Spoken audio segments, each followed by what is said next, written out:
इस वीडियो के अंदर हम देखेंगे जो दूरस्थ मतदान का जो प्रावधान है वो कितना व्यापक है। यानी कि कोई व्यक्ति है मतदान केंद्र पर उपस्थित नहीं है, दूर है और वो मतदान करना चाहता है, तो वो मतदान कर सकता है। इस तरीके की व्यवस्था देश में की जाए तो वो कितना व्यापक है, कितना वो सुविधाजनक है, कितना वो लाभकारी है, इसके बारे में हम बात करेंगे।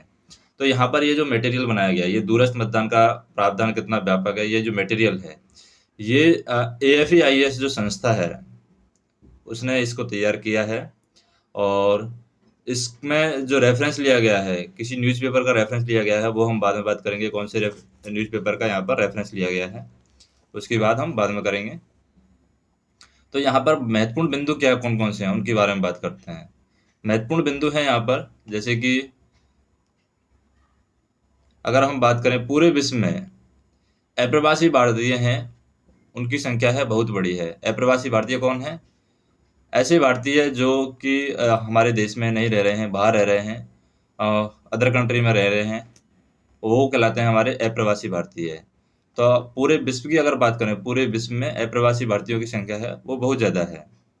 लगभग हम बोल सकते हैं 1.35 करोड़ 1.35 करोड़ हैं ऐसे लोग। और इनमें से बहुत से ऐसे हैं जो अस्थायी रूप से, यानी कि थोड़े समय के लिए देश छोड़कर जाते हैं। यानी स्थायी रूप से वो देश को नहीं छोड़ते हैं, वो सिर्फ थोड़े समय के लिए देश को छोड़ते हैं। कुछ बहुत सारे लोग ऐसे भी हैं जो सिर्फ थोड़े समय के लिए देश को छोड़ते हैं, लेकिन इस अवधि में वे मतदान के अधिकार से वंचित रह जाते हैं। जैसे मान लो वो अपने देश से बाहर गए, कमाने के लिए गए या किसी कारण से गए, लेकिन उसी समय हमारे देश में मतदान हो जाता है, तो वो मतदान से वंचित रह जाते हैं। तो उनके लिए देश में व्यवस्था की जानी चाहिए कि वो मतदान कर सके। तो वर्तमान में क्या हुआ है, चुनाव आयोग नामांकित विदेशों में रहने वाले भारतीयों को उन मतदान केंद्रों पर व्यक्तिगत रूप से मतदान का अधिकार देता है। वर्तमान में अगर हम बात करें चुनाव आयोग की जो व्यवस्था है वो किस तरीके से है, वो इस तरीके से है कि जिनका भी मतदान में नाम है, यानी कि वोटर लिस्ट में जिनका भी नाम है, उनको मतदान केंद्र पर व्यक्तिगत रूप से मतदान देने का अधिकार वर्तमान जो चुनाव आयोग है वो देता है। और जहां वे विदेशी मतदान के रूप में पंजीकृत हैं, इस प्रकार से मतदान करने में मतदाता का बहुत खर्च करना पड़ता है, क्योंकि अगर वो यहाँ पर आएगा और मतदान करेगा तो उसको बहुत ज़्यादा खर्च करना पड़ता है, इसलिए वो मतदान कर ही नहीं पाता है। तो यहाँ पर 2019 के लोकसभा चुनाव में 99,844 प्रवासी मतदाता यहाँ पर पंजीकृत थे।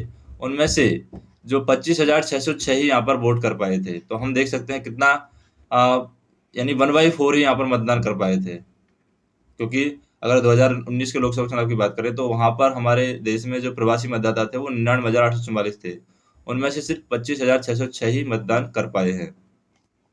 2014 के चुनाव की बात करें, 2014 में चुनाव आयोग ने इस समस्या के समाधान के लिए प्रॉक्सी वोटिंग का प्रावधान किया था। 2014 में ये चुनाव आयोग है, इन्होंने व्यवस्था की थी, प्रॉक्सी वोटिंग की व्यवस्था की थी।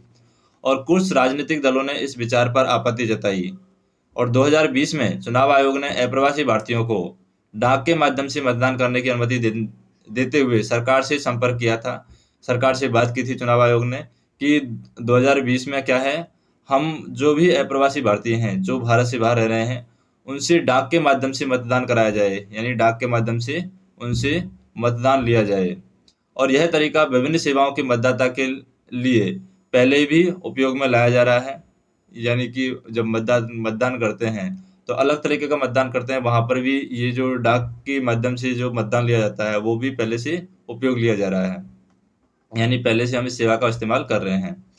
यह electronically transmitted postal ballot system जैसा ही होगा। डाक से मतदान का तरीका बहुत ही विश्वसनीय कहा जा सकता है, यानी इस पर विश्वास किया जा सकता है।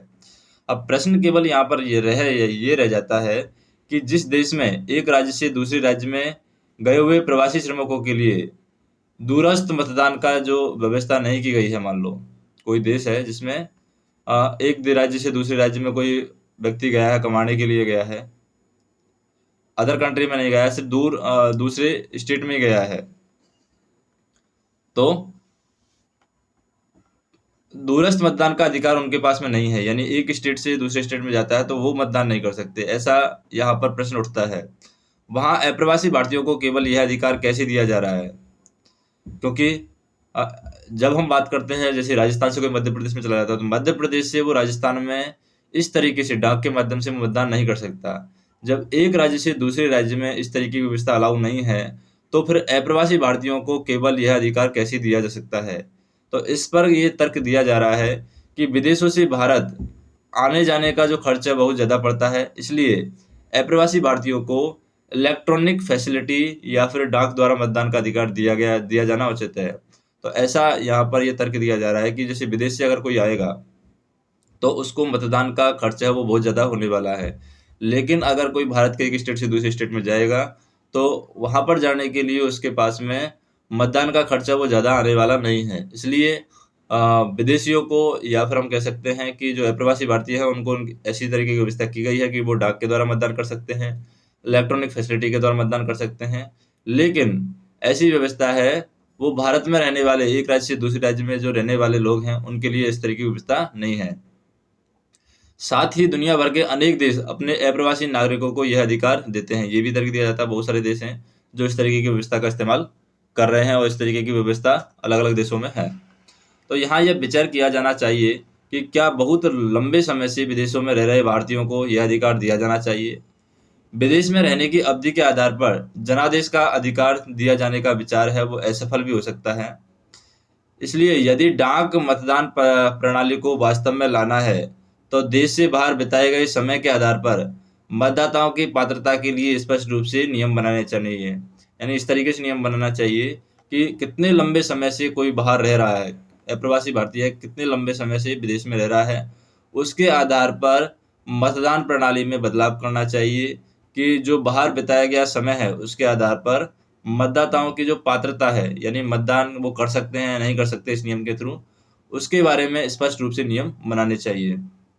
तो ये जो लेख तैयार किया गया है, द हिंदू में प्रकाशित एक लेख है, वहाँ से तैयार किया गया। 5 नवंबर 2022 को द हिंदू में जो एडिटोरियल आया था, उससे ये लेख है तैयार किया गया है। और लेख तैयार किया है AFE-IAS जो संस्था है, कोचिंग संस्था, जो IAS ऑफिसर रह चुके हैं, उनके द्वारा ये लेख तैयार किया गया है। तो आपको अगर वीडियो पसंद आता है तो वीडियो लाइक कीजिए और चैनल को सब्सक्राइब कीजिए और शेयर कीजिए।